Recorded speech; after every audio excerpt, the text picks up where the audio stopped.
myself have seen this operate in countries like Ethiopia, which is a low-income country, and I've seen it operate on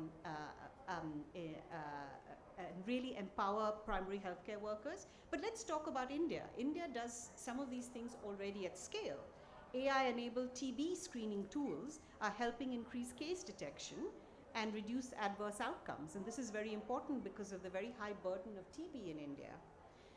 Let me talk about Ingenix, which is a biotech company and which is using its deep knowledge of human biology to improve the effectiveness of drug trials and develop new drugs and therapies. These are just a few examples of things that are already happening in this space. The second point I want to make is that the likely outcome of using these technologies is not mass displacement of workers, but job transformation and job creation. It transforms the work of those who are working already, and it creates jobs in the whole value chain that is associated with these technologies. Now, let me come to my point about India. Maybe I'm preaching to the converted, but India has a distinctive position in this global landscape. Digital public infrastructure provides a foundation for embedding AI at population scale. India has a very active AI healthcare market already. It's not only trying to develop frontier models, as I said, it's developing promising use cases for low technology environments. And this is where there is huge potential to scale. And there's a vibrant startup ecosystem which is driving innovation. So at the World Bank Group, in the work that we're doing, we want to partner, as I said, with India, but we also want to learn. And that is where this panel is so important. We want to learn about how scaling can happen. And scaling cannot happen without the emphasis on narrowing inequality and reaching a wider population. It cannot happen without skilling people and developing the institutions which will allow AI to function effectively. It cannot happen without financing models and governance frameworks. I hope that this distinguished panel will elaborate on these points further. Thank you for your attention.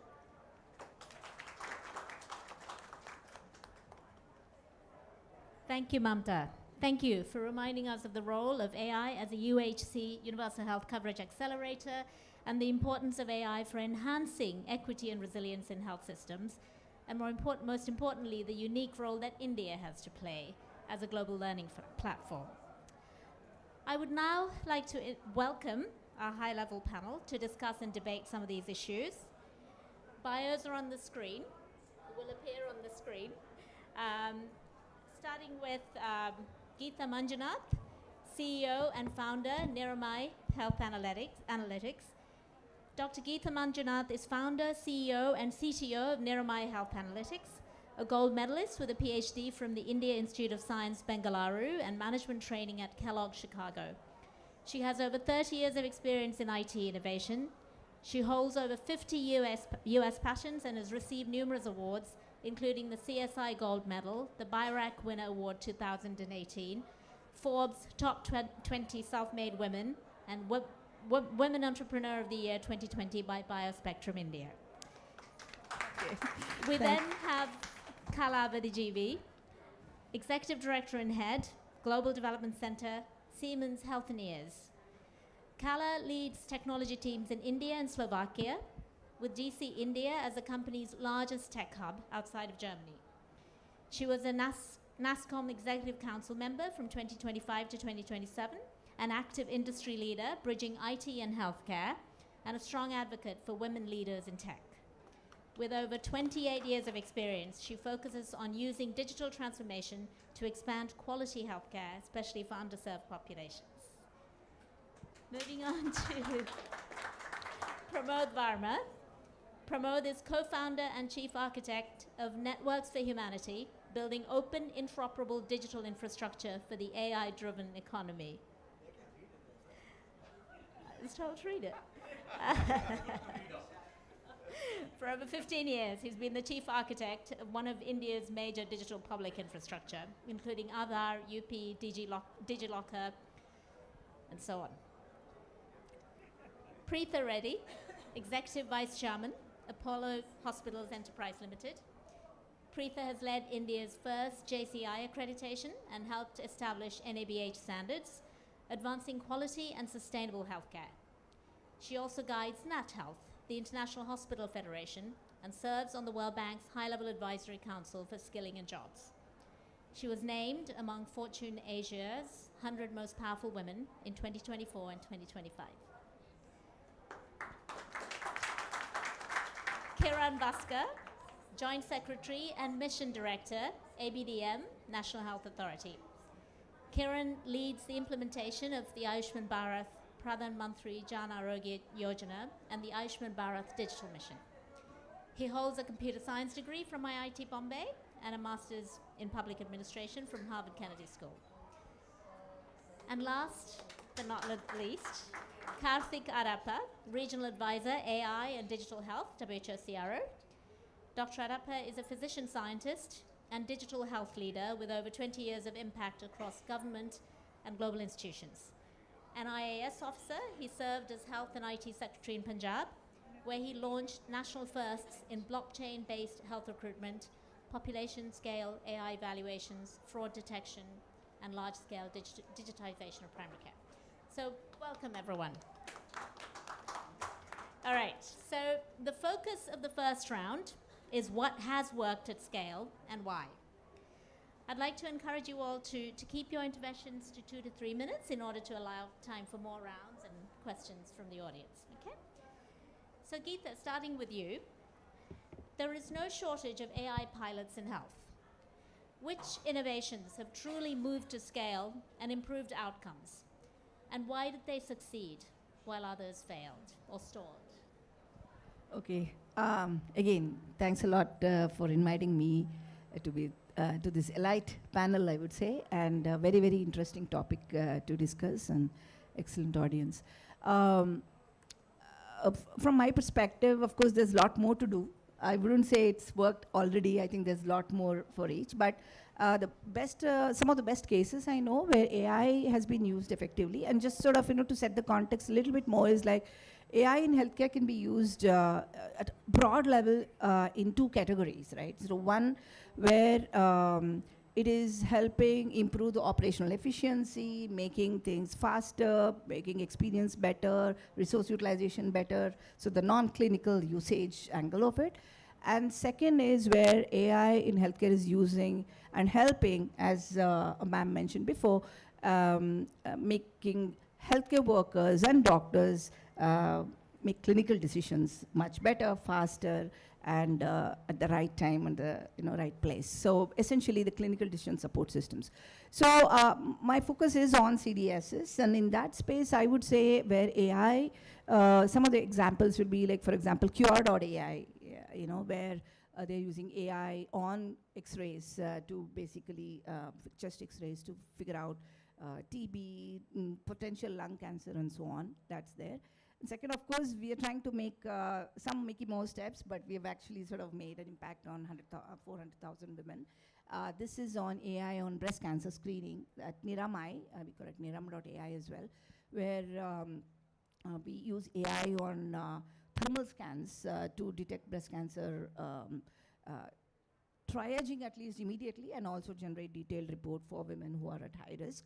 So these can be used by health workers and so on. There are also use cases, for example, with eye usage, like AI with for diabetic retinopathy and related diseases.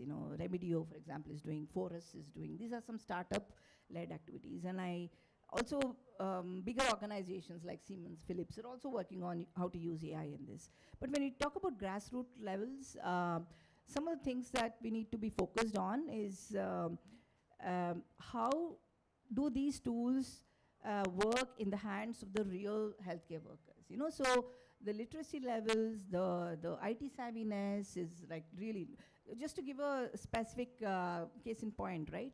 We initially developed this AI-based breast screening where there's sort of just click, click, click, the photos will be taken, and automatically these will get analyzed to generate a red, yellow, green. There were a lot of protocol errors that these girls and health workers were doing. So we had to even innovate to figure out and make sure that the protocol is followed. So now when they take an image, yeah, it's kind of, it should have been 45 degrees, you have done like, you've missed one whole view, something like that, right? So it is immediately using deep learning, and it was again one of the patents again, we've actually been able to immediately give corrections, guidance, and then working in offline mode, I think Mamta ji already mentioned that. So that's very, very important. How do we make that work? And most importantly, I think ensuring that it works from a clinical accuracy standpoint, having good clinical validation, not just in the hospitals, but also in the field, with the intended users and intended beneficiaries is very, very important. And there I think, I had the pleasure of working with Dr. Adappa sir for a very large scale study in Punjab, where we got a lot of insights, we improved, etc. Thank you, Happy to Geeta. share more as Thank we you. go on. Yes, very important points there. So moving on to you, Kala. Globally, which AI-enabled innovations have most effectively improved health outcomes? And how can these lessons be applied in India's diverse and complex healthcare landscape? Thank you, Aparna. That's a very pertinent question. So, listening to Mamta, she covered what is the challenge that we are facing in the world, right? 4.6 billion, okay, about 50% of the population do not have access to basic healthcare. And there is financial constraints, etc., right? And at the same time, there is a projection of shortage of 10 million doctors or care providers by the end of 2030. So all this is making it much more complex. Now, if you look at what companies are doing, they're taking this as a guardrail, to come up with innovations which really matter, and also take care of the regional fragmentation, which is very pertinent in India. So given this, I would like to touch upon, what are the what drives strongest outcome? This is when you have to understand what really works, right? It is not a solution which is on top of what is happening, but really understanding the care continuum. Especially if you look at where the world is moving, the focus is shifting towards non-communicable diseases, okay? So this is where the shift is happening from basically treating a patient once, right? To care continuum, where you have to start from early detection to follow-up to referral, all these things has to happen. So for that, we have to strengthen the complete care pathways. So an AI which is going to be embedded in this complete care pathways is something which is going to work. So now, referring to what we do at Siemens Healthineers, right? Our purpose is to see how we can bring breakthrough innovation in healthcare for everyone, everywhere, sustainably. It touches upon all the points that Mamta mentioned. So let me look at key areas, right, where the strongest outcomes are looked at, okay? One is about the imaging. How can you bring standardization when you're imaging? Because when you go to the hospital, the first thing that they do is some kind of a scan. So how can you improve the standardization of imaging? So second is decision support. How can you augment the decision support? All of them spoke about that. And the third one is expanding the access. So when it comes to imaging standardization, I'll take an example. This is called My Exam Companion, okay? So this is where, you have the software, which is the AI-enabled software, which is going to help with standardizing the scan so that, you can go faster when it comes to diagnosis and then thereby the care.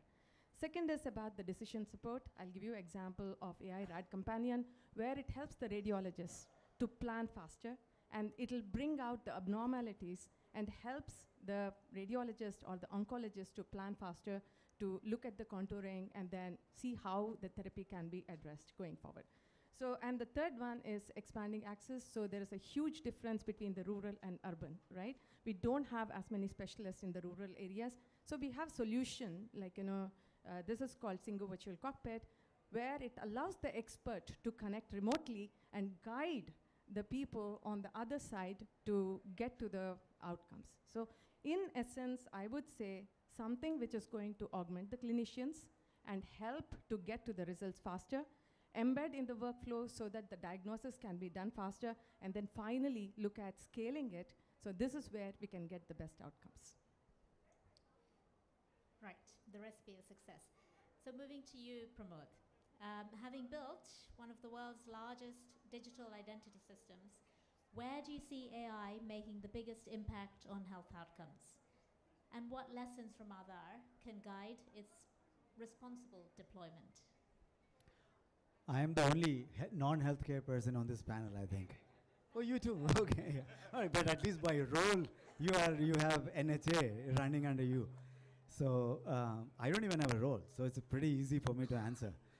What we should, and I'm part of the NHA ABDM team as well. So part of the journey is that we will never have enough of doctors and specialists. We will for 1.4 billion people. So we're just seriously screwed. And I think we cannot look for a better horse argument. We can't say, let's improve it, digitize it. We have to completely reimagine, it's not the horse at all, and maybe automobile or something else. And that is where digital is coming into play. And what was the learning from DPI journey? Not Aadhaar, DigiLocker, it's 500 million people, UPI, world's largest payment system now. I mean, these have shown few things. One, you cannot imagine you cannot take a solution view approach, because a country like us with extreme diversity and scale requires thousands of solutions and thousands of innovators and thousands of workflows and fine-tuning contextualization to happen. So very common mistake that we make is that let's go to a state and fund a digitization project. Absolutely terrible thing to do, because you are assuming that in 1 year you will fund a solution is going to last in the next 5 years. You're going to be, within a year, going to be outdated. So what is that we learned is that you should separate the infrastructure, what is the fabric below, which is minimal, empowering, but not actually solution, and allow a flourishing, a forest view rather than a garden view. It's not like you're creating exactly the way you want. This is very key, because it allows innovators and private sectors to continue to push for that workflow. And what works at scale is very different from scaling what works, which is the second mistake we make. We think we can try this out in a village, worked very well. 2 more villages worked very well, and let's try 600,000 villages, and the whole thing falls apart. So what works at scale? You have to define differently from scaling what works. I think this is a learning we got from DPI. Well, I think we might have laid the right foundation. He'll speak more about it. But it's all about distributing the ability to solve, not solving it. Great, thank you. So moving to you, Preetha, you represent the direct service delivery angle here. How has AI already changed the health service delivery landscape in India? And how do you see this evolving in the next 3 to 5 years? What does it mean for roles and workflows of clinicians and staff in your clinics as well as in your hospitals?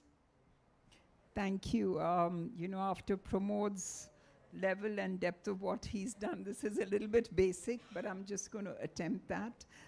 We have, from AI and health, there are 2 ecosystems. One is the internal, which is, day-to-day hospitals, we walk the rounds, and what we do, deal with patients. And the other one is the external. And both AI can impact tremendously. On the external, we've got, educating people, not enough doctors, not enough healthcare workers. And there it can play a large role. It can do in screening, like, what she has done with Niramai. And multiple options which are already happening, which again, we need to just scale. And I'm sure it'll happen, including what the ASHA workers, which the government's doing with the ASHA workers. But what I'm excited about is what is happening on the hospital floors. And there are 2, 3 examples. One is, we run large ICUs, not only us, but many healthcare systems. And today, AI can actually predict the onset of sepsis. And to me, that is life-saving and path-breaking. And it's something which we have done, which we are working. And if we can scale that, within our system, we have about 2,000 ICU beds, network them, get it together, use AI to predict onset of sepsis, and this is now real and happening. And then scale it up to about 10,000 beds and be able to not only give it to our own country in India, but be able to do it for the rest of the world. I think that is going to make a huge difference for me. Geriatric care, geriatric population, there's a large population. AI can actually predict falls or predict their nutrition levels where they get into problems. Multiple options which are already in place. Again, it's about scaling, and we need all the help we can to be able to scale it to those levels. The third one is the drug interactions. Typically drugs are given to people for multiple, they're multiple specialists, they're given drugs, but it doesn't come together for drug-drug interactions. And we have seen with research that AI is a great tool to be able to see that one is it cuts down the amount of drugs required for a person, then costs, economic impact, but it also cuts down the interaction of drugs, which can actually have a huge impact on your health. So I think these are the things which excite me about AI can do for us. Thank you for that. Kiran, what role do partnerships with the private sector play in accelerating AI-driven health solutions? And how do you align innovation incentives with public health priorities? Thank you very much. No, it's okay. I'll combine both. Because I read both. So you started with a very good imagery of, imagine a village where there is a pregnant woman and so on. I mean, we are in Delhi, we don't have to imagine 2 hours in any direction, we can see it. And if you are in Madhya Pradesh, where my cadre is, that 2 hours converts to 20 minutes. So the problem is there, the work to be done is out there. And thanks to the approach and the rails that the pioneering efforts of people like Pramod, Dr. R.S. Sharma and others who have laid down the rails of the digital mission, where the systems that are required for building a digital ecosystem at scale have been laid. Now our effort is to take it to the next level. When people say that, okay, we are there in the AI world or we are an IT power, I always think we don't own an operating system. We don't even own a mobile operating system. We don't even have our own distribution platform. So at least we should build our own models, the foundational models that can take, that understand our priorities, that can understand our requirements, and we are able to achieve that. So therefore, under ABDM, we continue this approach, the DPI approach of building foundational models, building the foundational architecture that is necessary to make sure that both the public and the private sector prosper while we provide and cater for the health requirements of our country. And the partnership approach here is very, very important, and this is where building the ecosystem. Yesterday, we had a very interesting panel where the CEO of NHA stressed about how important it is to create ecosystems where the state governments, which are actually the implementing authorities, our academic institutions, where the technological innovation and technological knowledge relies, and the private sector come together, where we have clear pathways, and that is the effort that NHA, under the direction of the Ministry of Health and Family Welfare, is going to take, is to lay down a clear pathway from lab to pilot to scale. Because, and yesterday, Dr. Manjunath very clearly said, there is a lot of knowledge gap, there is a lot of information gap that is between the private sector and what the government is doing. And this is what we would like to bridge. And then the second is to make sure that AI works at every level and every stakeholder of the health sector. The patient, how do you make sure that there are enough use cases, there are enough uses for them to embrace AI through, let's say, a public personal health record application, or providing them the kind of support that is required. Some examples have already been given by the speakers. For the workforce, for how does AI help an ASHA worker do her work efficiently? It is not about adding another portal, it is not about adding another thing to her and increasing her cognitive burden, but instead, we should make it a part of our workflow. So that is how we would like to take it forward. And then, as a standard setter or as a regulator or an enabler, as a catalyst, we are working with, we have MOUs now with IISc Bangalore, IIT Kanpur. Today, in fact, we are unveiling the strategy for AI for healthcare for India. So that should set the tone for how we would want to take AI ahead in healthcare. And we are also releasing the platform for benchmarking AI solutions today. So that is another effort. So these are efforts where we are trying to strengthen the regulatory apparatus, strengthen our workforce, and also create that enabling environment by following one mantra: innovation over restraint, with safety and ethical use in mind. So this is the main thing. And lastly, I want you to live with another imagery. Some of you might have seen Interstellar. That drone he captures, it's an Indian drone, he says. So even Christopher Nolan believes that we can build intelligent AI system, automatic systems. So we will definitely do it. We will definitely build our own foundational models, and that is what ABDM will strive for going forward. Thank you. Thank you, Kiran. And thank you for answering 2 questions in one. So finally to you, Karthik, you were telling us earlier you wear both a WHO hat and a Government of India hat. But what evidence does WHO see so far that AI deployments in health systems are improving health outcomes, not just efficiency? And where are the biggest gaps in proof? What transformative directions do we expect from India's AI in health strategy? Thank you, Aparna. It's an absolute pleasure to be here with the World Bank colleagues here, and it's my pleasure also to actually address some of the wonderful comments that I've heard on foundations that Pramod talked about, and the optimism that Kiran talked about with what India can essentially do. But in terms of the evidence that we see on AI deployment, what we see globally is a lot of evidence that is emerging from AI in the research control settings.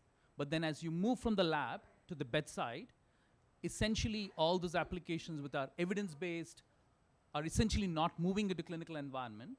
So it's essentially a translation of about just out of every 100, what studies indicate is just about 20% of them really reach clinical environment. And then from clinical environment that gets scaled at the population level are just about 10% of that.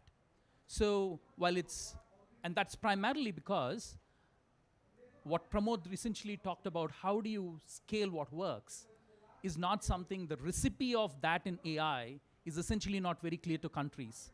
So the foundations of standards, auditability, regulation, governance, these are essentially what WHO does, right? So as a standard setting organization, these are essentially the backbone and the foundation that you need if AI truly has to scale.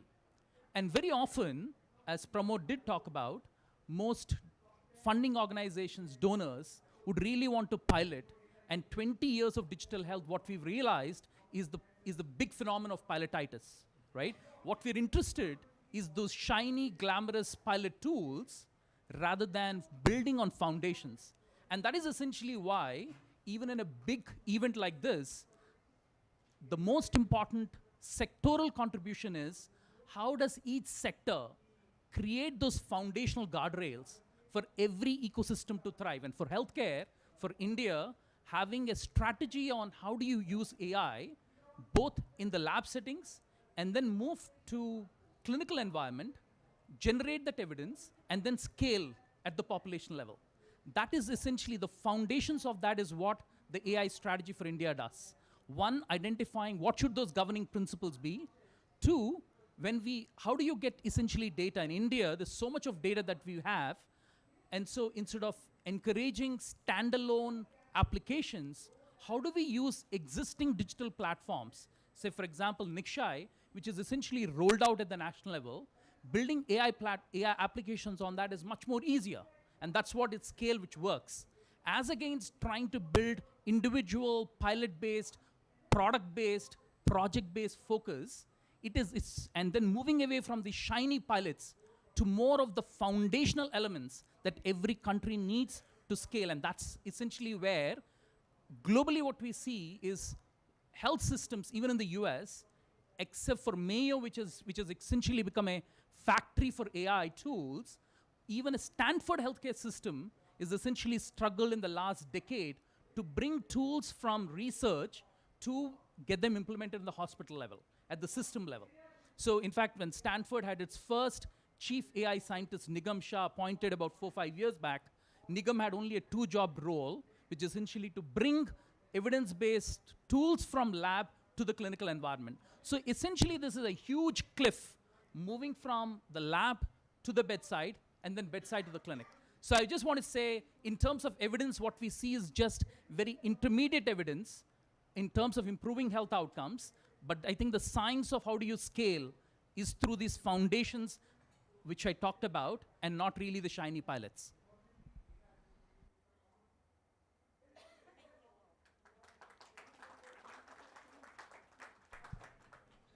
Thank you, all of you.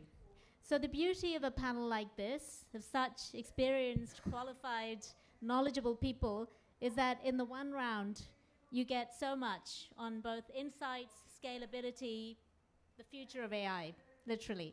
So we're going to change tack a little bit for the second round. And we're going to ask all of you the same question, a bit of a futuristic question, and we will give you 1.5 minutes each to speak. So the question is as follows.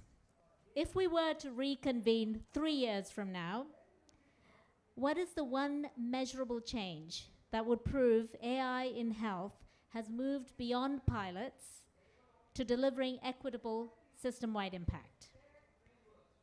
From your vantage point, as a public sector leader, innovator, private sector partner, or global institution, what is the single action you must start tomorrow to make that change real? Right? So what is the one measurable change that would prove that AI in health has moved beyond pilots? And what is the single action you must start taking tomorrow to make that change real? 1.5 minutes. Rapid fire round. Who would like to start?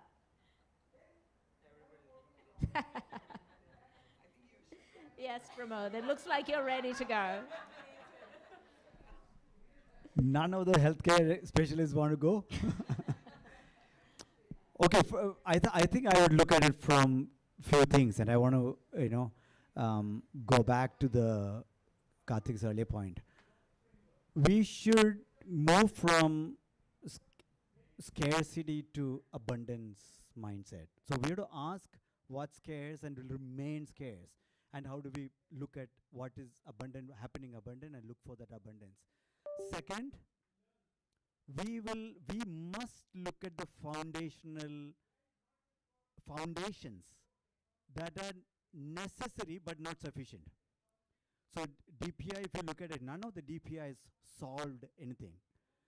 They were only the building blocks, Lego blocks that they were necessary to be able to solve access to credit, access to jobs, access to market, they came later.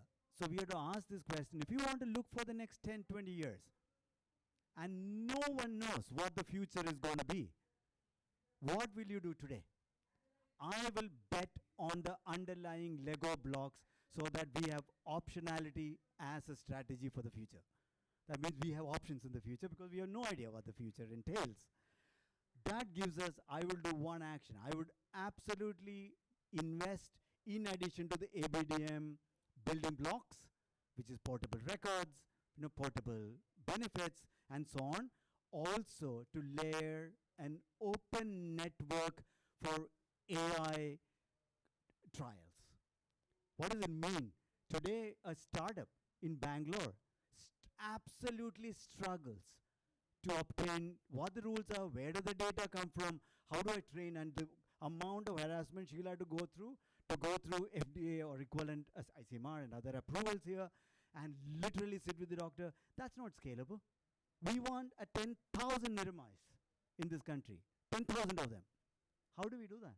Is by creating the Play Store and creating the underlying fabric for us to say, I can come in and I can be trialed, rapid trials. I get access to data in a controlled, ethical, regulated manner, and then I can move through that pipe not in 10 years, in 2 years. I can move from, if I have a really good solution that's working, I should be able to roll it out in 2 years. any startup, 10,000 of them. Very good. The foundations. Who would like to go next?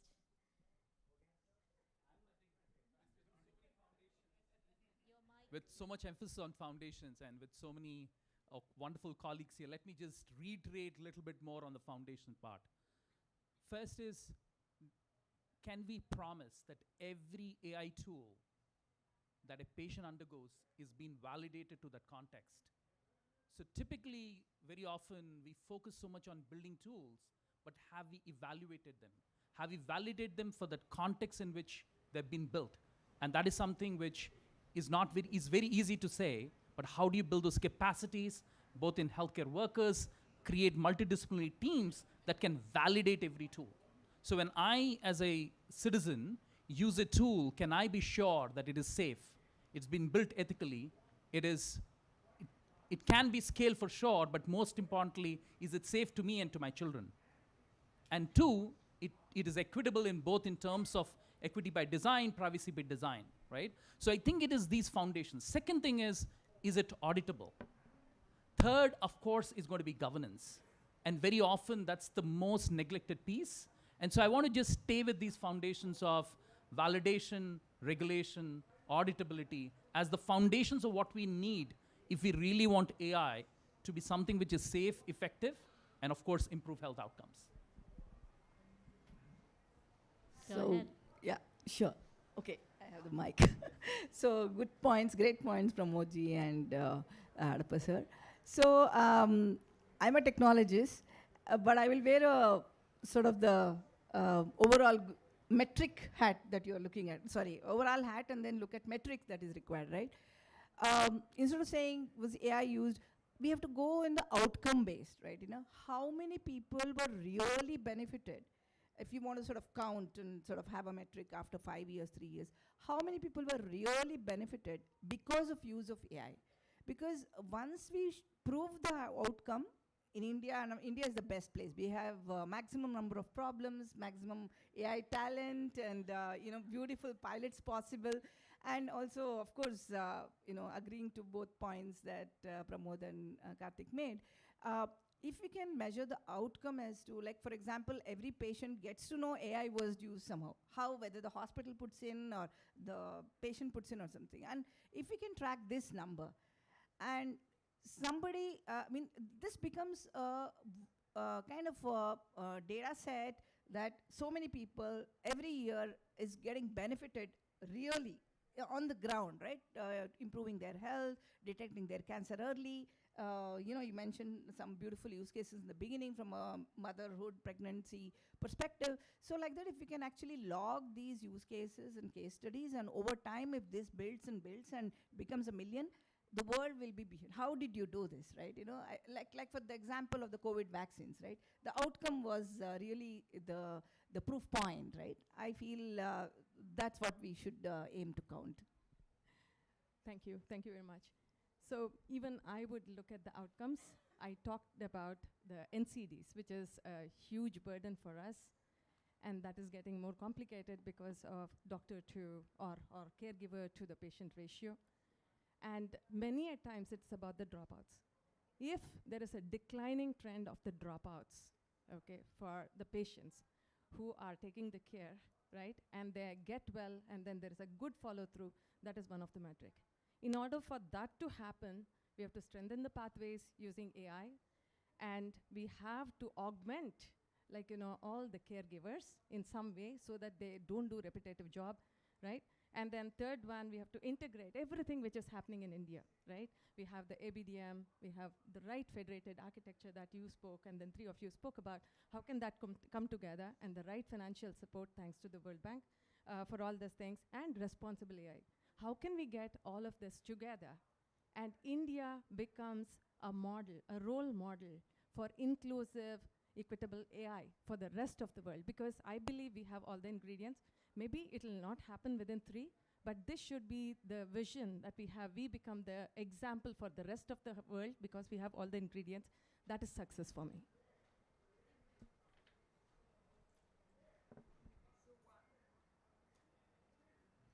Yeah, just one quick point is that if we can, and I think we will be able to do it, is if we can democratize genomics, if we can find a way to make it equitable and we can use that Janam Patrika to prevent the onset of disease, I think that would make like a huge difference. I'd love to see that happen in 3 years. I know we are doing it in smaller ways, but if that price point can really, you know, come down to a level that everyone has access to it, there will be a breakthrough in medicine, and that's probably the vision for the future with me. I'm last. So, like I said, I continue my optimism on what we can build for us and for the world. So, I mean, you might have seen on the way building in India for the world.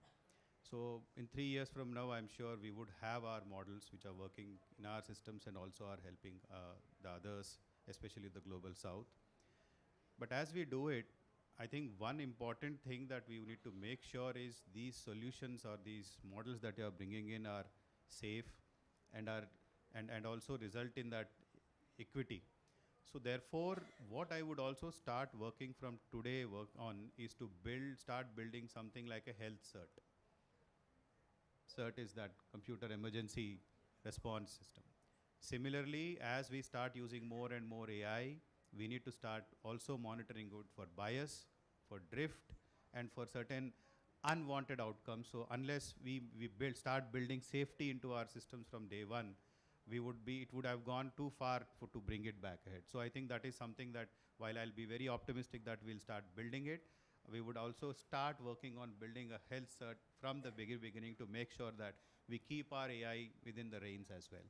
So in fact, as I was just looking at the logo, you know, Sarvajana Hitaya, Sarvajana Sukhaya.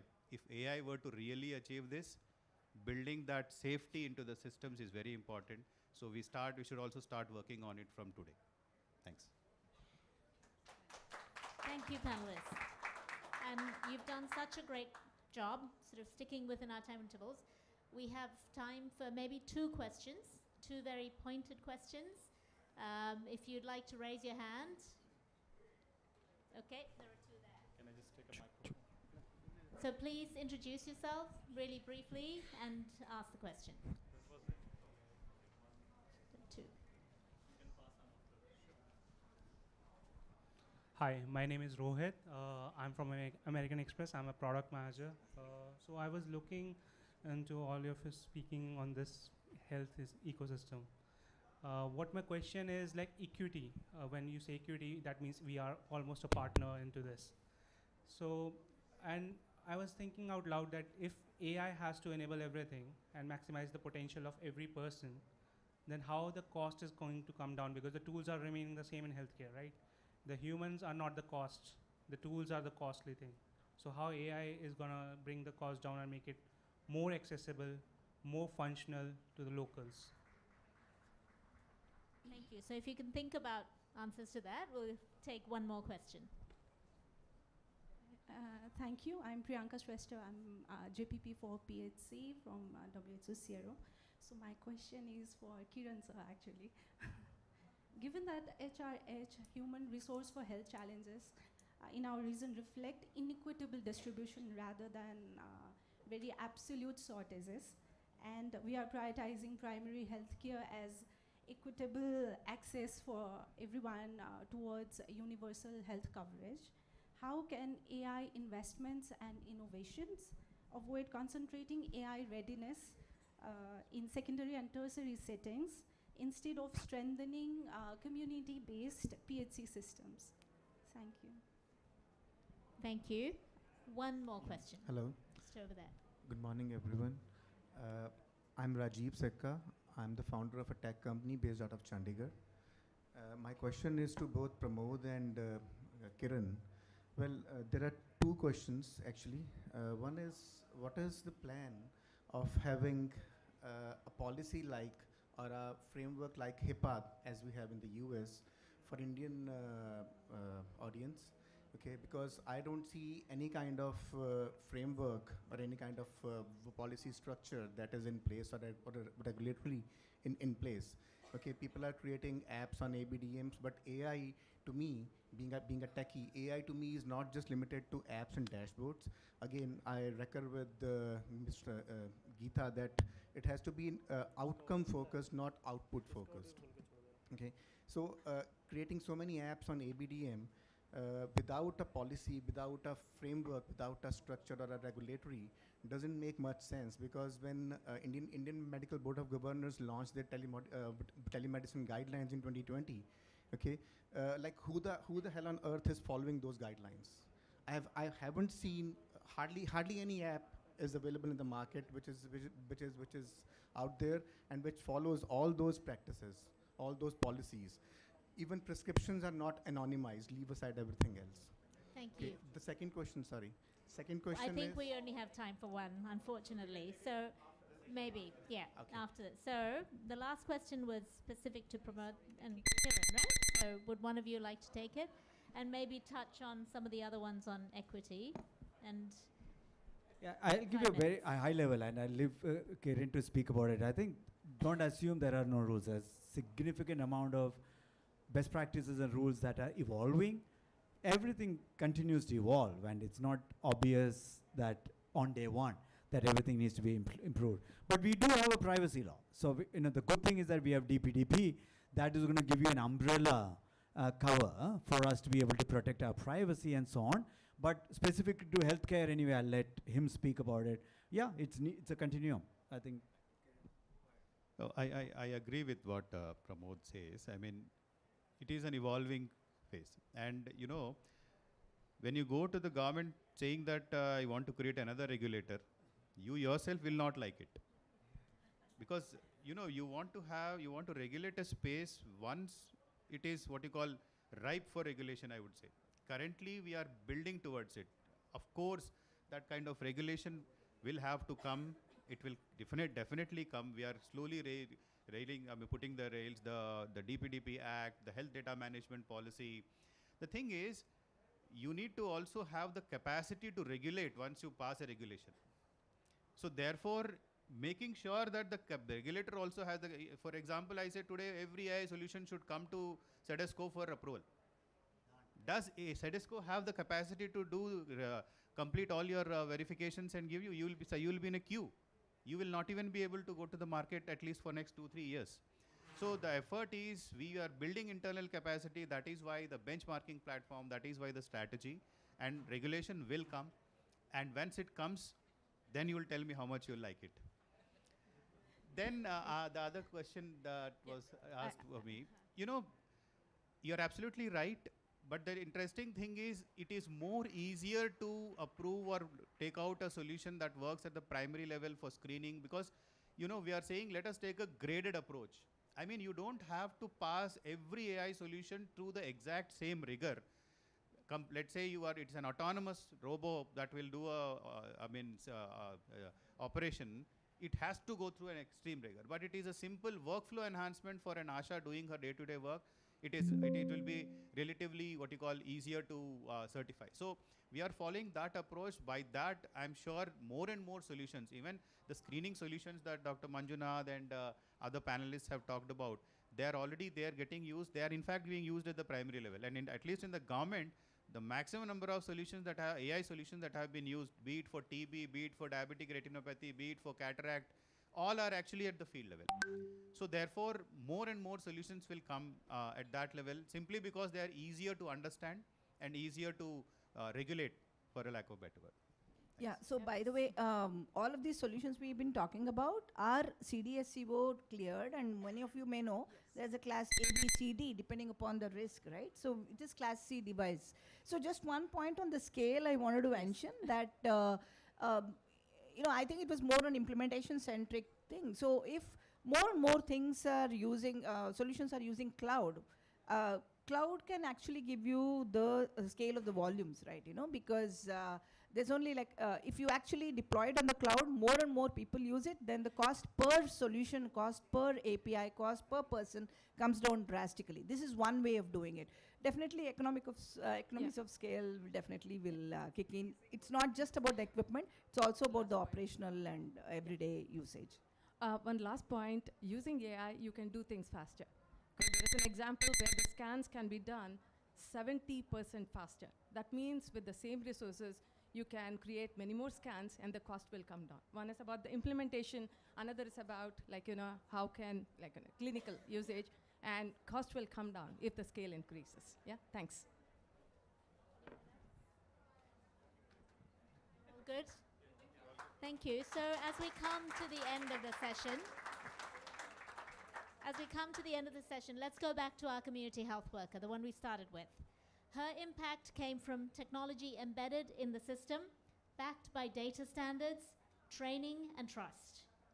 When we get those foundations right, AI becomes a force for equity at the front line. We might be practitioners, scientists, development organizations, but let's remember that success for all of us will be measured not by how clever the algorithms are, but by real outcomes for real people, like the pregnant mother whose preeclampsia was caught and treated early on. So on behalf of the World Bank and the World Health Organization, I'd like to sincerely thank our panelists for sharing practical insights and real-world experiences, and thank you all for your engagement. Thank you.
Hello, can I request everybody to settle in so that we may start?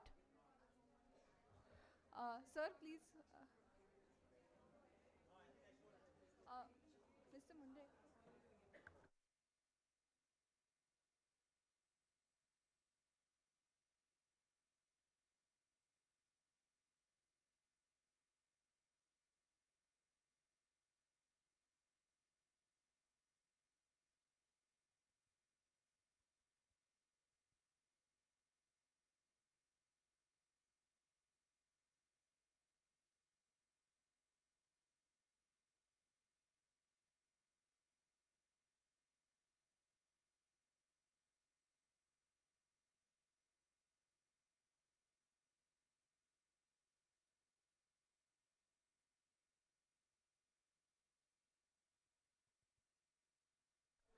Hi, we are starting in just about a minute. So, can I request everybody to sit or settle down?